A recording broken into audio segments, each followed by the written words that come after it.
welcome back to my channel. My name's Sam, and it is officially fall. I'm so excited. This is my little cup. Wanted to share it with you. He's very full of hot cocoa right now. But I also have, oh, this is Grace. She's my my little ghosty squishmallow. She's hanging out on set today. You can't have chocolate. And we have Sakura, who's not decorated for Halloween right now because they don't wear their costumes at all times, but she did earlier. I'll have pictures and videos for you, don't worry.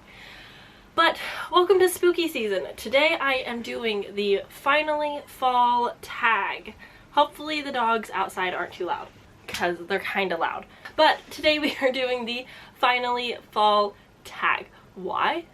Because it's finally fall. Cue the spooky scary skeleton song in your own head because copyright. So we're just gonna jump right into the questions with question number 1. In fall, the air is crisp and clear. Name a book with a vivid setting. I'm gonna try and keep these like as autumn and spooky as I can. So first we have House of Salt and Sorrow by Erin A. Craig. If you don't know, this is one of my all-time favorite books ever. Highly, highly, highly love this book.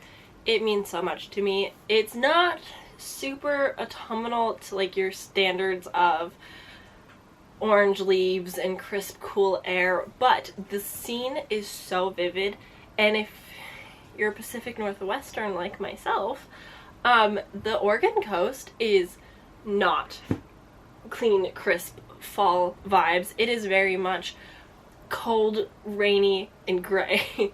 And the vibes in here are so beyond immaculate. I'm obsessed with the vibes.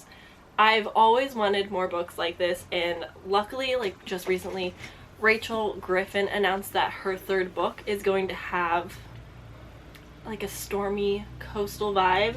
I'm very excited for that. And I also grabbed, slightly different, A Lesson in Vengeance by Victoria Lee.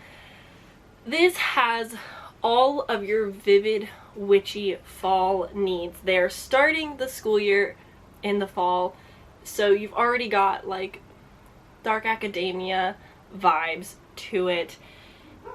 It's just so good, guys. Read it. If you're interested, read it. It's very witchy.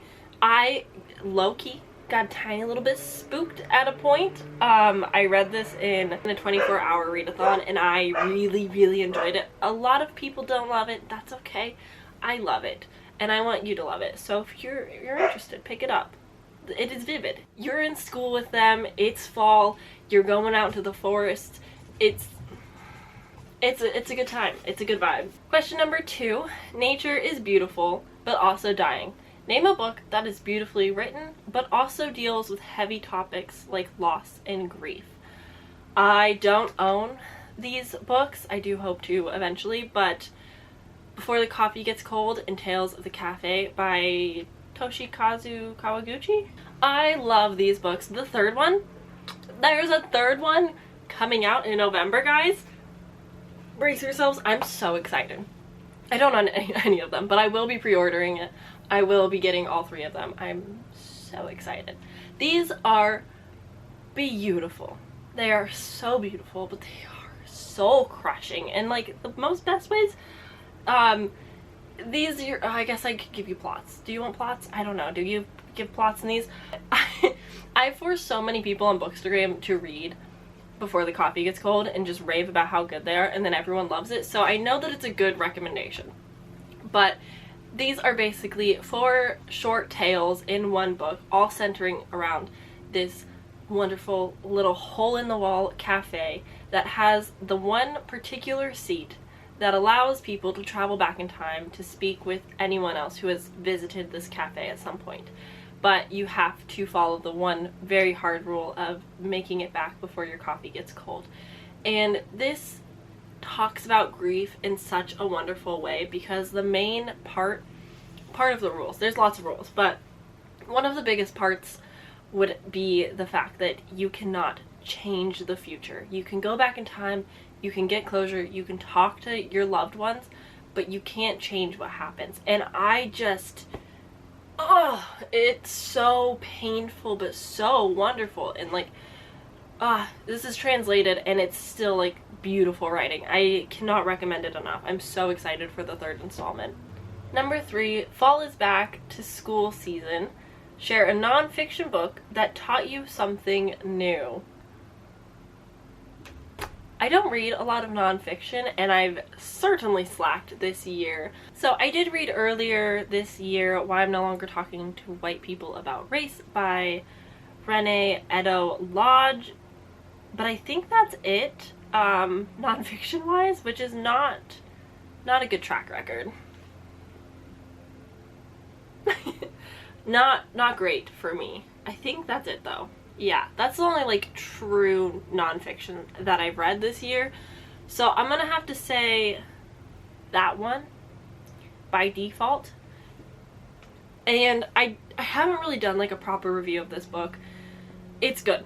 I recommend it to anybody. I think there's so much hair. I think it's a great book.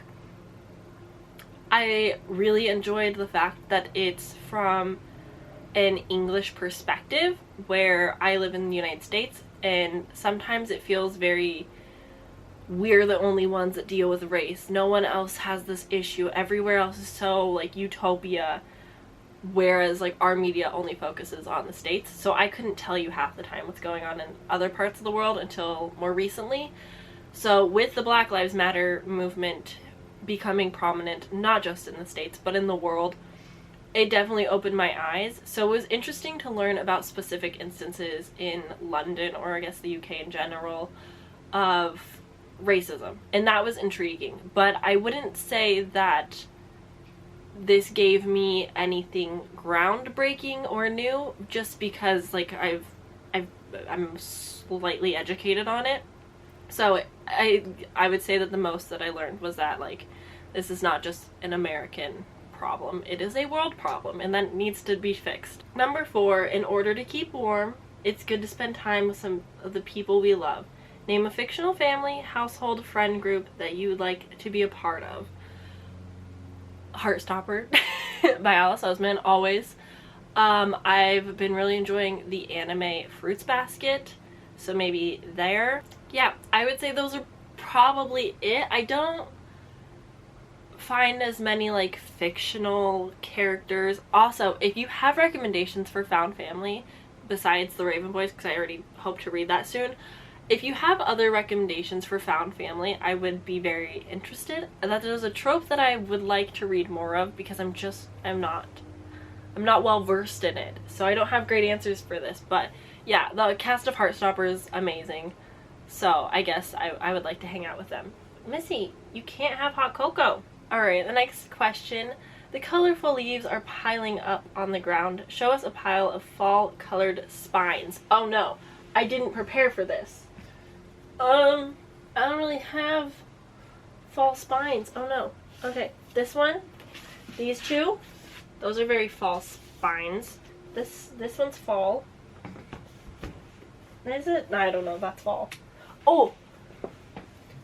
This whole section's pretty fall. I'll just grab House of Leaves, though. I'm pretty sure that's... No, that's not very spiny. Does this count? It's very orange and black and blue, and a little bit of white. We've got Survive the Night, we've got The Last Legacy, and we've got Namesake. I wasn't prepared for this question, I'm sorry. Moving on. Fall is the perfect time for some storytelling by the fireside. Share a book where somebody is telling a story. The best I can give you right now would have to be the something cycle, but it's by Nevo. It's the Empress of Salt and Fortune, When the Tiger Came Down the Mountain, and the third installment comes out in November. But in those books, they're not really like a series, you can completely read them out of order, but in them you're following Chi, who is a clerk, and they are basically just going around to document stories and history. And I love the concept. The first book was like a strong 4 stars. The second book was a 3 stars. It's kind of like not as wonderful, but I just love like that storytelling aspect where these characters are taking you along and our main character Chi is writing all of it down for the books, and it's just cozy. I'm really excited for the third book because, again, you can read them out of order, so it's just like being told stories, and they're very short. They're novellas. I highly recommend. Number 7, The Nights Are Getting Darker. Share a dark, creepy read. We're gonna bring out an oldie but a goodie, The Death of Jane Lawrence by Caitlin Sterling. I love this book. Melody just recently read this, Melody Rose, here on BookTube, and she also really enjoyed it, so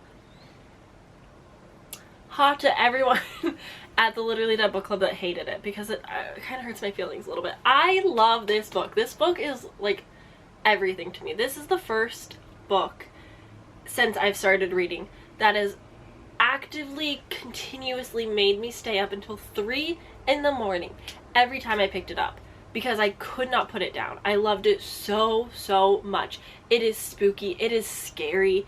You're so confused, but like in the best way possible. We're following our main character, Jane, who is in like a sticky situation. She doesn't want to move with her, I guess in a sorts, adopted family. They're taking care of her since a tragic past where her parents died, and she needs to marry someone so that she can stay, because back in the good old days you couldn't just be a woman on your own. So she goes to Dr. what's his last name? And Augustine Lawrence. Oh, Lawrence. That makes sense. Duh. Augustine, though. And she's like, hey, you don't want to marry anybody. I don't want to marry anybody. Let's get married for each other's benefits. And it just kind of goes from there. I'm not going to spoil anything because you just need to read it and not know anything. But it's so good. And it's so creepy and eerie. And you're just like, eh. Wonderful. Absolutely wonderful. Alright, number 8, The Days Are Getting Colder. Name a short, heartwarming read that could warm up somebody's cold and rainy day. That's really cute. I read a lot of like dark books. Austin and I were just recently having this conversation, and he's just like, yeah, all you read about is death. And I'm like, I do not. I do read a lot of thrillers though. And there's a lot of death. And then I have recently read All of Us Villains where there's death. So he wasn't wrong. I read a lot of sad books, but I can't. There's a cat. There's a cat on me, so I can't really be of much assistance grabbing books right now for you. I'm so sorry. But I haven't read them yet, but I have Fruits Basket, the manga, on my shelves, and I'm so excited for them. I've been loving the anime, and I would say those are quite warm. It is found family, and it's just so sweet. Like, I love all of these characters with my whole heart, so I'm very excited to continue on. So I would recommend, honestly, graphic novels in general. Graphic novels are great, and they make you feel warm and happy. Heartstopper is a good example. Mooncakes, that's Halloweeny, that's a great example. There's plenty of them out there. There's so many on my list that I want to get to as well. So graphic novels, honestly. And number 9, fall. Returns every year. Name an old favorite you'd like to return to soon. Alright, there's so many options. We've got House of Salt and Sorrow. Want to read that again. The Death of Jane Lawrence we just talked about. I would love to read that again. Caraval. I'm not gonna grab it, I'm so sorry. There's books on it, but I would love to read Caraval again. As much as I would love to read it this month, I'm unsure at the moment. What else? Honestly, Man Called Ova, would love to read that again because that one made me sob.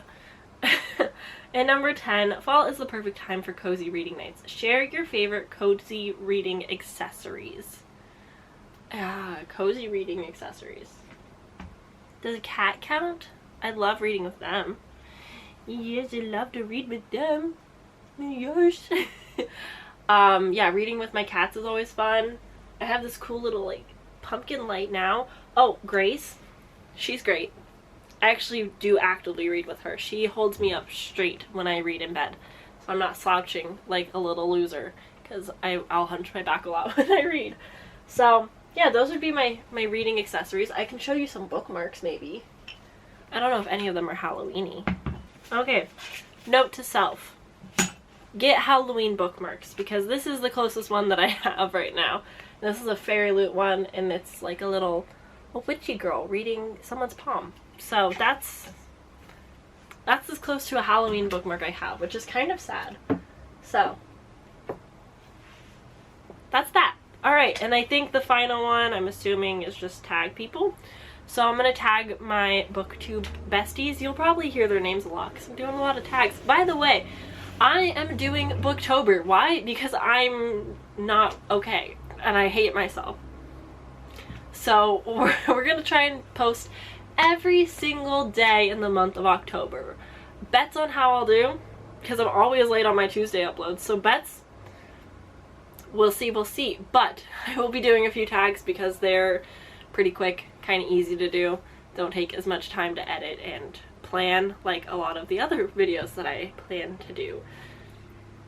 So yeah, that's gonna be it. I'm gonna, oh, tags, right.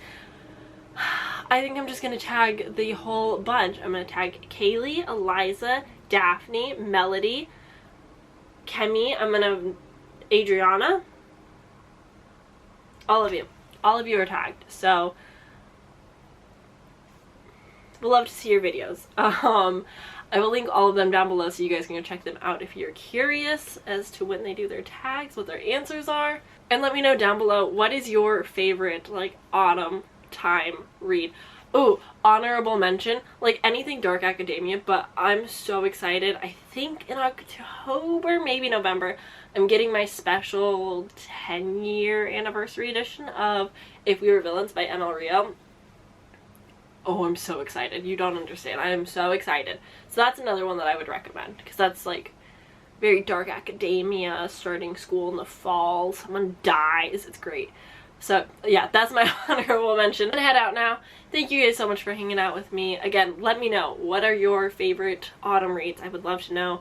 Would love to read some, because she's crazy. Anyway, thank you so much for watching. Thank you for hanging out with me. I hope you had a good time. Give this video a like if you enjoyed, or if you liked any of the books that I talked about. And feel free to subscribe if you want to hang out with me all of October, because there will be plenty of content. I'm not stressed. It's fine. But that's it. I'm gonna go. I will see you guys very soon. Tomorrow in my next video. Bye!